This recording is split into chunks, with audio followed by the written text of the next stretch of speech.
Dear students, welcome into this special English classroom. I, Professor Malini Adao, is going to teach you the subject, the study of drama. In the last lectures, I have taught you the definitions of drama, the elements of drama. And today, we are going to discuss the types of drama. There are so many types of drama, but for your study, there are prescribed only 4 types of plays, and we will discuss only these 4 types of plays. In the present lecture, I will explain 2 types of plays, tragedy and comedy. विद्यार्थी मित्रांनो, special इंग्लिशच्या क्लासरूममध्ये आपणा सर्वांचं पुन्हा एकदा स्वागत. मी तुम्हाला study of drama हा विषय शिकवते, ज्याचा कोड आहे DS1D. आणि ह्या विषयामध्ये आजपर्यंत आपण ड्रामाबद्दलची माहिती घेतली आहे. आपण ड्रामा काय ते पाहिलं. We have explained various definitions of drama. Then we have explain the elements of drama. त्याच्यानंतरच्या लेक्चरमध्ये आपण ड्रामाचे सर्व एलिमेंट्स जे आहेत ते एक्सप्लेन केलेत. आणि आजच्या लेक्चरमध्ये आपण टाईप्स ऑफ ड्रामा बघणार आहोत की ड्रामाचे किती प्रकार आहेत. अनेक प्रकारचा ड्रामा असतो आणि त्या ड्रामाचे खूप प्रकार असले तरी तुमच्या अभ्यासासाठी फक्त 4 प्रकार नेमलेले आहेत आणि ते आपण डिटेलमध्ये बघणार आहोत. आजच्या लेक्चरमध्ये मी तुम्हाला पहिले 2 प्रकार शिकवणार आहे, ट्रॅजेडी आणि comedy. Then at first tragedy. What is tragedy? बघा मित्रांनो, नेहमी आपण ह्या शब्दांचा वापर करत असतो, ट्रॅजेडी, कॉमेडी. तुमच्या अर्थाने काही दुःखद गोष्ट असते की त्याला तुम्ही ट्रॅजेडी म्हणता, आणि काही ह्युमरस विनोदी असेल तर त्याला तुम्ही कॉमेडी असं म्हणता. पण बेसिकली यांचा अर्थ थोडासा वेगळा आहे. Tragedy it is the play which is serious in nature. It deals with some serious themes in life. It shows the human sufferings. It throws light on the sufferings of human beings, and it handles the serious themes in human life. In short, we can say that tragedy is a play which ends in sadness. The tragedy is the play which ends in death and doom and destruction of the hero or protagonist. Tragedy कशाला म्हणायचं की जे नाटक serious असतं, एखाद्या गंभीर विषयाबद्दल गंभीर विषयावर ज्यात चर्चा केलेली असते किंवा ज्यात एखादा गंभीर विषय मांडलेला असतो त्या नाटकाला म्हणायचं ट्रॅजेडी. आणि विशेषतः ट्रॅजेडी कोणाला म्हणायचं की ज्या नाटकाचा शेवट दुःखद होतो त्याला ट्रॅजेडी म्हणतात. की ज्या नाटकाच्या शेवटी मुख्य पात्र किंवा ज्याला प्रोटॅगोनिस्ट आपण म्हणतो, हिरो म्हणतो, त्याचा मृत्यू होतो किंवा त्याचा सर्वनाश होतो, अशा प्रकारे एंड होणारं जे नाटक आहे त्याला म्हणायचं ट्रॅजेडी. तर ही ट्रॅजेडी जे आहे ही कशी, त्याचे काही फीचर्स आपण बघू. Tragedy deals with the serious subject. And what is the aim of the tragedy? The aim of tragedy is to throw light on the serious aspects of human life. की मानवी जीवनातले जे महत्त्वाचे गंभीर असे विषय आहेत त्यांच्यावर प्रकाश टाकण्याचं कार्य जे आहे ते ट्रॅजेडी करत असतात. याच्यामध्ये हलके फुलके विषय नसतात, तर मानवी जीवनात ज्याच्यावर चिंतन करता येईल, ज्याच्यावर मनन करता येईल, बरेच विचार मांडता येतील अशा सिरियस गंभीर अशा विषयांवर ट्रॅजेडी ही लिहिलेली असते. आणि ट्रॅजेडीचं मुख्य उद्देश काय असतं? Catharsis or purgation of human feelings. It is the aim of tragedy. की मानवी जीवनामध्ये नुसतं दुःखांचं वर्णन करणं हा ट्रॅजेडीचा उद्देश नाही आहे, तर त्या दुःखद गोष्टींचं वर्णन केल्यामुळे, त्या दुःखद गोष्टी प्रेझेंट केल्यामुळे आपल्या मनामध्ये दडलेल्या ज्या निगेटिव्ह भावना असतात त्या बाहेर येतात आणि आपलं मन हलकं होतं. याला परगेशन थिअरी असं म्हणतात. की आपल्या प्रत्येकाच्या मनामध्ये पिटी, फिअर अशा निगेटिव्ह काही, pity is a good feeling but fear it is a negative feeling. आपल्या सगळ्यांच्या मनामध्ये भीती, दुःख हे दडलेलं असतं. पण जेव्हा आपण ट्रॅजेडी बघतो तर त्यावेळी आपल्या मनात खोलवर दडलेल्या ह्या भावना वरती येतात आणि आपलं मन हलकं होतं. रडूनसुद्धा आपल्याला बरं वाटतं. आणि रडू केव्हा येतं आपल्याला, की जेव्हा एखादा वाईट माणूस, त्याचं काही वाईट झालं तर रडू येतं का? नाही. जेव्हा चांगल्या माणसाचा सर्वनाश होतो किंवा चांगल्या माणसाच्या वाट्याला वाईट गोष्टी येतात, त्यावेळी आपल्याला त्याच्याबद्दल सहानुभूती वाटते, सिंपती वाटते, आणि मग आपल्याला त्याच्याबद्दल वाईट वाटतं आणि त्याच्यासाठी आपल्याला रडू येतं. तर त्यावेळी आपल्या मनातल्या भावनांचा निचरा जो आहे, आपल्या मनात खोलवर दाबलेल्या भावनांचा निचरा जो आहे, तो ट्रॅजेडीच्या माध्यमातून होत असतो आणि तोच त्याचा एम असतो. अरिस्टॉटलने जेव्हा ट्रॅजेडीची थिअरी मांडली, तर त्यावेळी अरिस्टॉटलच्या मते what is tragedy? The play which handles the serious theme, it is called as tragedy. की जे नाटक गंभीर विषय हाताळतं त्याला ट्रॅजेडी म्हणतात. तर मग आता हे ट्रॅजेडीची वैशिष्ट्य काय? तर सगळ्यात पहिलं वैशिष्ट्य हाय रँक्ड हिरो, की याचा हिरो किंवा प्रोटॅगोनिस्ट जो असतो तो अगदी उच्च दर्जाचा ह्युमन बिईंग असतो, खूप उच्च प्रतीचा माणूस असतो, की ज्याचे आचार विचार खूप उच्च दर्जाचे, एक्स्ट्रॉर्डिनरी ह्युमन बिईंग, की जो सर्वसामान्यांपेक्षा जरा वेगळा असतो, वरच्या लेवलचा असतो. त्याच्यात सर्व सामान्यता, इतरांपेक्षा सर्व गुण त्याच्यात असतात. But he has a tragic flaw, की तो सर्व गुण संपन्न असला तरी त्याच्यामध्ये कुठेतरी एखादा दोष असतो, त्याच्या स्वभावात काहीतरी दोष असतो, त्याच्यात कुठली तरी उणीव असते किंवा त्याच्या हातून काहीतरी क्षुल्लक चूक घडते. तर त्याच्यातला हा जो दोष असतो त्याला म्हणतात ट्रॅजिक फ्लॉ. फ्लॉ म्हणजे दोष, उणीव, आणि ट्रॅजिक म्हणजे ज्याच्यामुळे त्याचा दुःखद अंत होतो. त्याची एक छोटीशी चूक त्याला अशी होते की त्याचा जीवनाचा सर्वनाश होतो, प्रसंगी त्याचा मृत्यूही होतो. तर असा चांगला माणूस, त्याचं वाईट होतं त्यावेळी आपल्याला वाईट वाटतं. So this is the high ranked hero of the play who meets his death and destruction at the end of the play. नाटकाचा शेवट जो आहे तो हिरोच्या डिस्ट्रक्शनमध्ये किंवा त्याच्या मृत्यूमध्ये होत असतो. Then there are other features, that circumstances that quickly get out of control and in a serious way. ट्रॅजेडीमध्ये बघा कॉम्प्लिकेशन्स असतात, कॉन्फ्लिक्ट असतो, संघर्ष असतो. बघा संघर्षाशिवाय नाटक होऊच शकत नाही. हा कॉन्फ्लिक्ट कसा असतो की कधी कधी इंटरनल असतो, कधी कधी एक्सटर्नल असतो, की हिरोचा परिस्थितीशी चाललेला असतो किंवा व्हिलनशी चाललेला असतो, आणि कधी कधी त्याच्या मनातल्या मनात त्याचा संघर्ष चाललेला असतो. कधी कधी इंटरनल आणि एक्सटर्नल दोन्ही प्रकारचे कॉन्फ्लिक्ट असतात. आणि ह्या कॉन्फ्लिक्टमध्ये की परिस्थिती जी अतिशय वेगाने ढासळत जाते आणि तो माणूस कॉम्प्लिकेशन्समध्ये फसत जातो. चांगला असूनही त्याच्या वाट्याला अनेक वाईट गोष्टी येतात आणि त्यामुळे त्याचा डाऊनफॉल होतो, downfall of a good person. Then fate or accident plays an important role in tragedy, की ट्रॅजेडीमध्ये दैव किंवा योगायोग यांची भूमिका महत्त्वाची असते. की ट्रॅजिक फ्लॉ तर असतोच, त्या हिरोच्या चुकीमुळे त्याचा सर्वनाश होतो किंवा तो मृत्यूला सामोरा जातो, पण त्याचबरोबर यात आणखी त्याचं दैव किंवा ज्याला आपण नशीब म्हणतो किंवा योगायोग जो आहे तो सुद्धा एक मोलाची भूमिका पार पाडत असतो. योगायोगामुळे किंवा दैवामुळे सुद्धा त्या हिरोचा किंवा त्या प्रोटॅगोनिस्टचा सर्वनाश किंवा मृत्यू होत असतो. The play deals with the serious subject such as human sufferings, की मानवी जीवनामध्ये अनेक दुःख असतात, अनेक यातना असतात, की ज्या बऱ्याचशा गोष्टी माणसाच्या हातामध्ये नसतात. ह्या सगळ्या गोष्टींवर प्रकाश ह्या ट्रॅजेडीमध्ये टाकलेला असतो.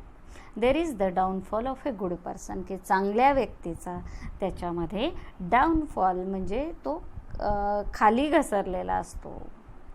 There is irreparable loss in the form of death and doom at the end of the play, की नाटकाच्या शेवटी असं काहीतरी कधीही न भरून निघणारी अशी उणीव झालेली असते. म्हणजे एखाद्याचा मृत्यू झाला, ती व्यक्ती पुन्हा परत येत नाही आणि सर्वनाश झाल्यानंतर ती परिस्थिती पुन्हा चांगली होऊ शकत नाही, असा मोठा लॉस ह्या नाटकाच्या शेवटी झालेला असतो. तर अशा पद्धतीने जे नाटक असतं त्याला म्हणतात ट्रॅजेडी. आता एक एक्झाम्पल घेऊया की ट्रॅजेडी कशाला म्हणायचं. For example the play Othello. Othello it is a tragedy bye Shakespeare, की विल्यम शेक्सपियरची ऑथेल्लो ही अतिशय नावाजलेली किंवा प्रसिद्ध अशी ट्रॅजेडी आहे. Who is Othello? Othello was a great warrior. He was a very good person. But the villain Iago, he poisons the mind of Othello for his wife Desdemona. Othello suspects on the character of Desdemona. He kills her, and then he knows that Desdemona was innocent and he kills himself. And both Desdemona and Othello die. There is total doom and destruction. बघा, हे William शेक्सपियरचं नाटक आहे अथेल्लो. अथेल्लो हा सेनापती असतो, अतिशय शूरवीर आणि अगदी चांगला माणूस असतो. आणि त्याच्या शौर्याच्या आणि त्याच्या चांगुलपणाच्या प्रेमात डेस्डिमोना नावाची अतिशय सुंदर मुलगी पडते आणि ती त्याच्याशी लग्न करते. आणि डेस्डिमोनाशी लग्न केल्यानंतर अथेल्लो हा अतिशय आनंदी असतो. डेस्डिमोना पण अतिशय आनंदी असते. पण अथेल्लोचा एक नोकर असतो, त्याच्या हाताखालचा एक शिपाई असतो, त्याचं नाव आहे इयागो. हा दुष्ट माणूस असतो. चुकून अथेल्लोकडून इयागोला प्रमोशन देण्याच्या ऐवजी दुसऱ्या माणसाला दिलं जातो आणि त्यामुळे इयागो दुखावला जातो. आणि त्या छोट्याशा कारणामुळे इयागो ठरवतो की आपण ह्या अथेल्लोला पूर्णपणे बर्बाद करायचं. आणि मग तो कट कारस्थान रचतो. अथेल्लोच्या मनामध्ये डेस्डिमोनाबद्दल विष पेरतो की डेस्डिमोनाचं दुसऱ्या माणसावर प्रेम आहे. खोटे पुरावे सादर करतो. आणि शूरवीर असला तरी तापट स्वभावाचा अथेल्लो जो आहे तो इयागोच्या शब्दांवर विश्वास ठेवतो, डेस्डिमोनावर संशय घेतो आणि तिला स्वतःची बाजू मांडण्याची संधी न देता तिला तलवारीने ठार करतो. पण तिला ठार केल्यानंतर थोड्याच वेळात इयागोची पत्नी तिथं येते की जी डेस्डिमोनाची नोकराणी असते आणि ती सांगते की तिची मालकीन म्हणजे डेस्डिमोना ही अतिशय निष्पाप होती. तिचं अथेल्लोवर खूप प्रेम होतं आणि हे जे सगळं कट कारस्थान जे हे माझ्या नवऱ्याचं होतं, त्याने तुझ्याशी सगळं खोट्या गोष्टी सांगितल्या. आणि जेव्हा हे सगळं ती रिव्हील करते तर त्यावेळी अथेल्लोला पश्चाताप होतो. त्याला कळतं की आपल्या निष्पाप आणि आपल्यावर नितांत प्रेम करणाऱ्या पत्नीचा आपण खून केला आहे. तर त्यावेळी त्याला पश्चाताप होतो आणि तो मग आपल्या कर्माची सजा भोगतो. तो स्वतःला पण तलवारीने स्टॅप करतो, स्वतःला संपवून टाकतो आणि तिथं नाटक संपतं. म्हणजे इथं अथेल्लोची चूक जरी असली तरी दैवाचा पण भाग आहे आणि इथं नाटक जे आहे ते हिरो हिरोईन दोघांच्या मृत्यूमध्ये संपतं. So this is called as tragedy. आणि आता आपण वळूया कॉमेडीकडे. What is comedy? तुम्ही नेहमी कॉमेडी शब्द जो आहे ना त्याचा वापर मित्रांनो कॉमिक विनोदी ह्या अर्थाने करत असतात. परंतु विनोद हा कॉमेडीचं एक लक्षण आहे, एक फीचर आहे. परंतु नुसतं विनोदी असेल तर त्याला कॉमेडी म्हणता येत नाही. What is comedy? Comedy is the play that ends in happiness. की ज्या नाटकाचा शेवट आनंदात होतो त्याला कॉमेडी म्हणतात. आता ही कॉमेडी कशी असते? It is total opposite to tragedy. It is the play that ends in happiness. Often it deals with the light themes, the errors and mistakes of human beings, and presents human beings in a comical way. The aim of comedy is to entertain human being and to correct the society. The characters are not high ranked, but they are mostly from the common class. Sometimes the characters, they are the caricatures. The play is light-hearted and it shows the flaws of an individual and the society. बघा, comedy काय असते की एक light hearted नाटक असतं की एकदम हलक्या फुलक्या मनस्थितीमध्ये लिहिलेलं हलके फुलके विषयांशी डील करणारं असं हे नाटक असतं की याच्यामध्ये मनोरंजन हा मुख्य उद्देश असतो. परंतु मनोरंजनाबरोबरच माणसाला शिकवणं हा पण उद्देश असतो. एखादा इंडिव्हिज्युअल म्हणजेच एखादी व्यक्ती किंवा समाज यांच्या चुका दाखवणं, त्यांच्या वागण्यातला विरोधाभास दाखवणं आणि हसत हसत त्यांना शिकवणं हा कॉमेडीचा उद्देश आहे. Reformation it is the aim of comedy. तर याच्यामध्ये काय ना की हलके फुलके विषय हाताळलेले असतात. त्याचबरोबर यातला हिरो जो असतो तो ट्रॅजेडीसारखा हाय रँक्ड हिरो नसतो. तर सर्वसामान्य तुमच्या आमच्यासारखे सर्वसामान्य कॉमन क्लाससारखी माणसं जी आहेत ती यांचे कॅरेक्टर्स असतात. आणि कधी कधी हे कॅरेक्टर्स जे आहेत ते कॅरिकेचर्स म्हणजे व्यंग चित्रांसारखे दाखवलेले असतात. त्यांचे फ्लॉज जे आहेत ते एक्झॅगरेटेड केलेले असतात, त्यांचे दोष जे आहेत ते एक्झॅगरेटेड केलेले असतात. बरेचसे कॅरेक्टर्स जे ते सिली म्हणजे मूर्ख पण असतात. आणि सगळं याच्यामध्ये humorous and comic tone it is important. त्याचे आपल्याला काही वैशिष्ट्य सांगता येतील. What are the features of comedy? We can say that following are the features of comedy. Light hearted tone, की याच्यामध्ये नाटककार जो आहे त्याचा हलका फुलका असा मूड असतो, हलक्या फुलक्या मूडमध्ये टोनमध्ये त्याने सगळं मांडलेलं असतं.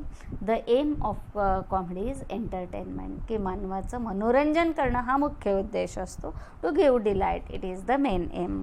अँड देन रिफॉर्मेशन, की हसत हसत मनोरंजन करत करतच माणसाचे दोष दाखवणं, त्याच्यातून त्याला शिकवणं आणि त्याला करेक्ट करणं हा पण त्याचा उद्देश असतो.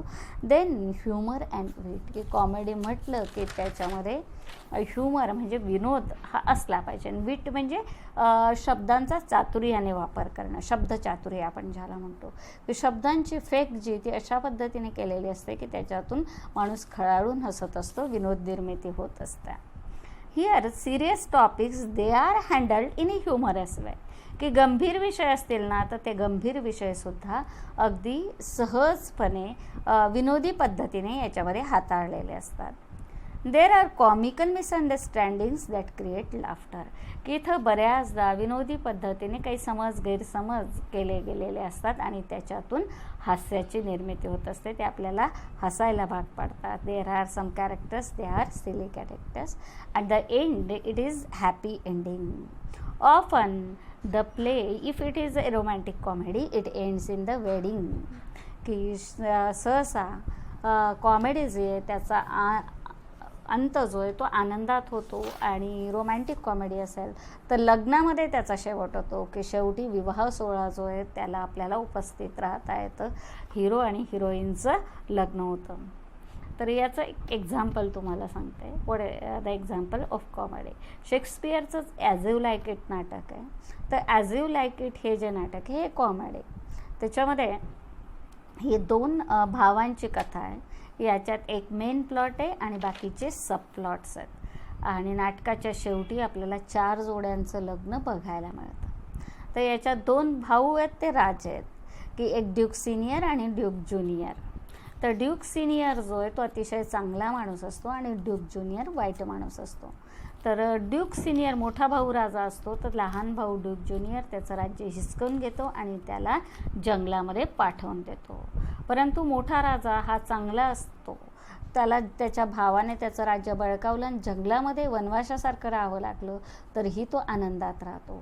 आणि त्याच्यावर प्रेम करणारे त्याचे मित्र आणि दरबारी असतात, ते सुद्धा त्या राजाबरोबर जंगलात अगदी आनंदात राहतात. आपापली प्रॉपर्टी ते सोडून देतात आणि जंगलामध्ये आपल्या राजाबरोबर आपल्या मित्राबरोबर राहत असतात. याच्यातून त्या राजाचा चांगुलपणा दिसतो.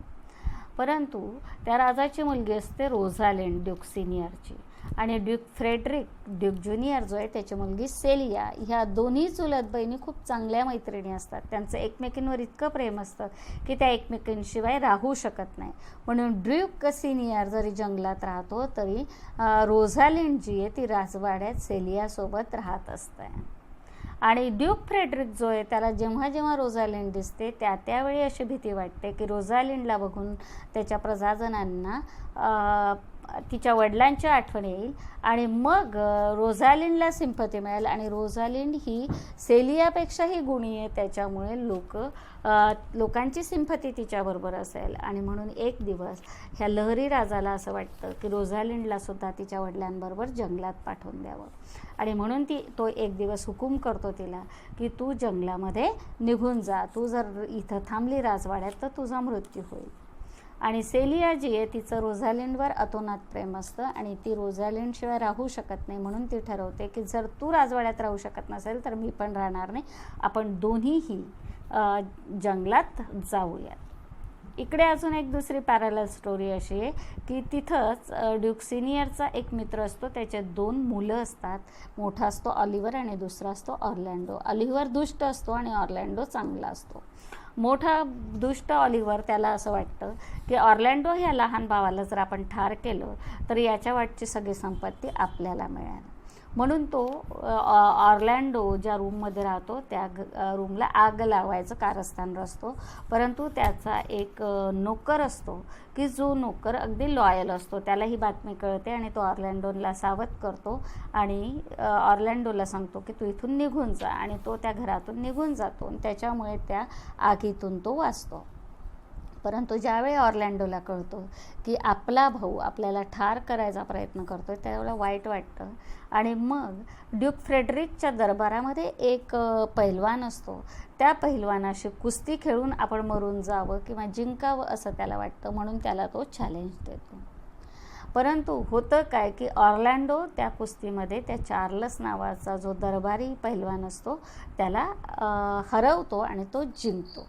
आणि ह्या गोष्टी ज्या आहेत की सेलिया आणि रोझालिंड ते सगळे कुस्ती बघतात आणि त्या ऑर्लॅन्डोवर खुश होतात. रोझालिंड ऑर्लॅन्डोच्या प्रेमात पडते आणि ती बघता क्षणी प्रेमात पडते आणि त्याचा विजय होतो म्हणून आपल्या गळ्यातली माळ काढते आणि त्याला बक्षीस देऊन टाकतात. जेव्हा ती देते तर त्याला माहीत नसतं ही कोण आहे काय, परंतु तिचं सौंदर्य बघून पहिल्या क्षणी तो तिच्या प्रेमात पडतो. आणि इकडे आता त्याने जेव्हा हे सगळं जिंकलं आहे तर त्यावेळी त्याला आता वाटतं की घरी जाऊन पण काय करणार, भाऊ आपल्याला तर ठार करेल. मग तो त्याचा नोकराला घेऊन जंगलामध्ये निघून जातो.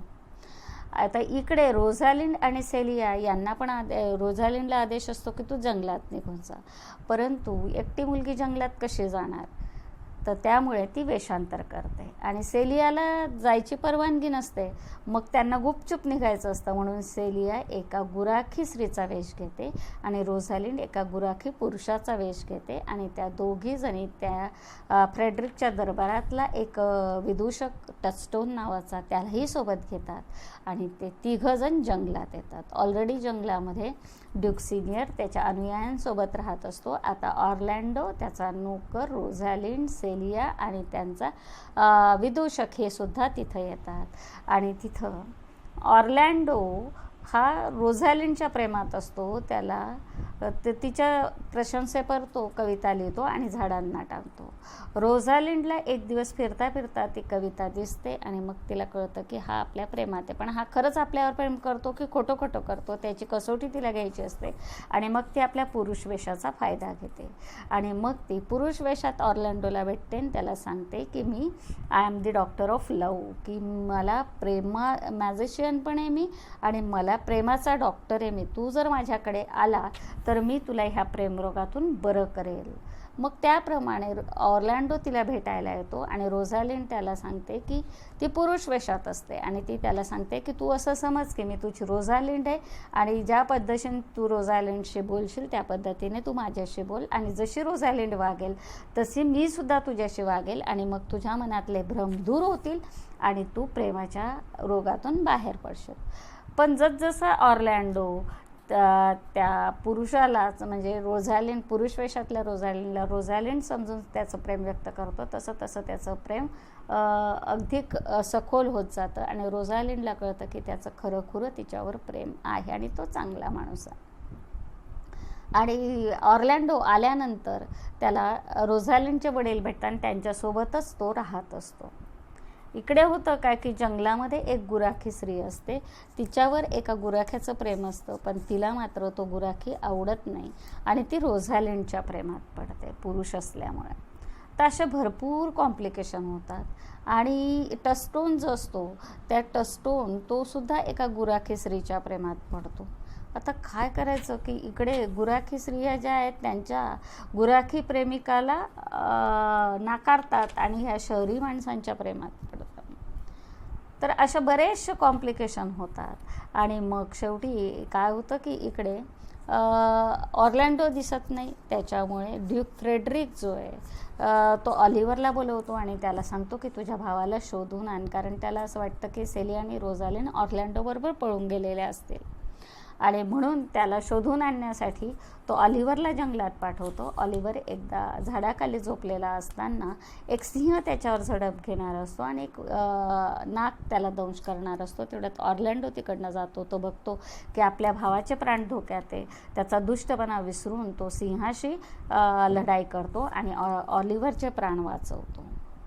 आणि ही गोष्ट मग तो जखमी झालेला असतो, त्याच्यामुळे रोझालिंडपर्यंत येऊ शकत नाही आणि तो ऑलिव्हरला पाठवतो की जा माझा निरोप दे की मी जखमी असल्यामुळे येणार नाही. मग ऑलिव्हर जेव्हा ऑर्लॅन्डोचा निरोप घेऊन रोझालिंडकडे येतो, त्याचे ते रक्ताने माखलेले कपडे बघते तर रोझालिंड बेशुद्ध पडते. तर तिला शुद्धीवर आणण्यात सेलिया आणि ऑलिव्हर जवळ येतात आणि ते एकमेकांच्या प्रेमात पडतात. इकडे ऑर्लॅन्डो आणि रोझालिंड एकमेकांच्या प्रेमात आहे. एक शेफर्डेस आहे तिच्या प्रेमामध्ये, एक बिचारा गुराखी आहे, परंतु ती शेफर्डेस पुरुष वेशातल्या रोझालिंडच्या प्रेमात आहे. टस्टोन जो आहे तो एका गुराखी स्त्रीशी लग्न करायला तयार आहे. तर हे सगळे, परंतु त्यांच्या लग्नामध्ये अडचणी आहेत. तर मग एक दिवस रोझालिंड आपल्या वडिलांच्या परवानगीशिवाय तर लग्न करू शकत नाही आणि तिला पत्ता मिळतो आपले वडील कुठं आहेत, पण त्यांना स्वतःची ओळख न देता ती सांगते की मी एक मॅजिशियन आहे, मी तुमच्या सगळ्यांचे प्रश्न उद्या सोडवेल. मग त्या सगळ्यांना उत्सुकता असते की हे सगळे प्रश्न कसे सोडणार आहे. आणि मग ती त्या राजाला तिच्या वडिलांना विचारते की तुमची मुलगी मी उद्या परत आणू शकते, पण तुम्हाला तिने ऑर्लॅन्डोशी लग्न केलेलं आवडेल का? तर त्यावेळी ऑर्लॅन्डो हा त्यांच्या मित्राचा मुलगा असतो आणि अतिशय चांगला असतो, म्हणून ते ड्यूक सिनियर सांगतात की ठीक आहे, काहीही हरकत नाही, मी तिला आनंदात परवानगी देईल. आणि त्यावेळी मग दुसऱ्या दिवशी सगळेजण तिथं लग्नाच्या तयारीने बसलेले असतात, सगळी व्यवस्था केलेली असते. और रोझालिंड आणि सेलिया आपल्या गुराखी वेशात येतात. त्याच्यानंतर त्या म्हणतात की ठीक आहे, तुम्ही इथं थांबा, मी जरा आत जाते आणि जादू करते. ती झोपडीच्या आत जाते, तिथून ती आपल्या पूर्वीच्या वेशात येते, रोझालिंड बनून बाहेर येते, सेलिया बनून बाहेर येते आणि त्यांना पाहिल्याबरोबर ड्यूकला जो आहे तो अतिशय आनंद होतो आणि मग तिथं सगळे कॉम्प्लिकेशन मिटतात.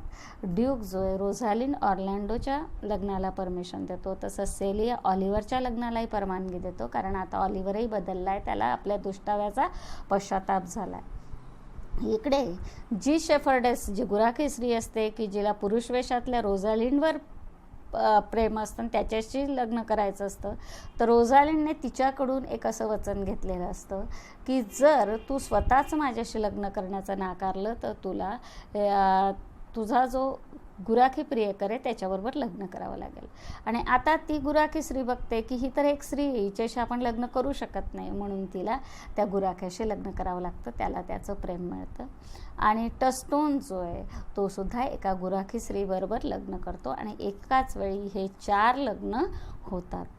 बरं, तिथं काय होतं की त्याच वेळी ड्यूक फ्रेडरिक जो आहे तो सैन्य घेऊन जंगलामध्ये आलेला असतो ड्यूक फ्रेडरिकला मारायला, परंतु तिथं त्याला एक साधू भेटतात जंगलामध्ये आणि ते साधू त्याचं हृदय परिवर्तन करतात, त्याला आपल्या चुका कळतात आणि मग तो ठरवतो की नाही, आपल्या मोठ्या भावाचं राज्य त्याला आपण परत देऊन टाकूयात. मग तो पण तिथं येतो आणि तो ड्यूक सिनियरला सांगतो की माझ्याकडून चूक झाली, मला माफ कर आणि हे तुझं राज्य तू आता परत घे, मी मात्र आता इथं जंगलातच राहणार आहे. आणि मग तिथं 4 लग्न पार पडतात आणि सगळेजण पुन्हा आपापल्या राज्यात जायची तयारी करतात. ड्यूक फ्रेडरिक आणि त्याच्याबरोबर जॅक्स नावाचा एक तत्ववेत्ता असतो, तो तिथं राहायचे ठरवतात आणि बाकीचे सगळे राजवाड्याच्या दिशेने जातात. आणि जेव्हा नाटक संपतं तेव्हा त्याच्या इपिलॉगमध्ये रोझालिंड सांगते की ह्या नाटकामध्ये ज्याला जे जे हवं होतं ते मिळालं, ॲज यू लाईक इट. आणि तुम्हालासुद्धा ऑडियन्सला हे नाटक कसं वाटतं यातलं तुम्हाला जे हवं ते तुम्ही घ्या आणि जे नको ते तुम्ही टाळून द्या. So it is as you like it. तर ही आहे कॉमेडी की ह्याच्यामध्ये बरेच विषय असतात आणि ते आनंदात संपतं. So here our lecture ends. If you have any difficulty, you can feel free to contact me or you can give your questions into the comment box. विद्यार्थी मित्रांनो, जर तुम्हाला काही अडचणी आल्या तर तुम्ही मला अगदी मोकळेपणाने प्रश्न विचारू शकतात, कॉल करू शकतात किंवा कमेंट बॉक्समध्ये सुद्धा तुम्ही आपले प्रश्न किंवा आपल्या रिॲक्शन मांडू शकता. Then goodbye. In the next lecture, I will teach you 2 types of drama, that is problem play and absurd drama. Then goodbye for some time.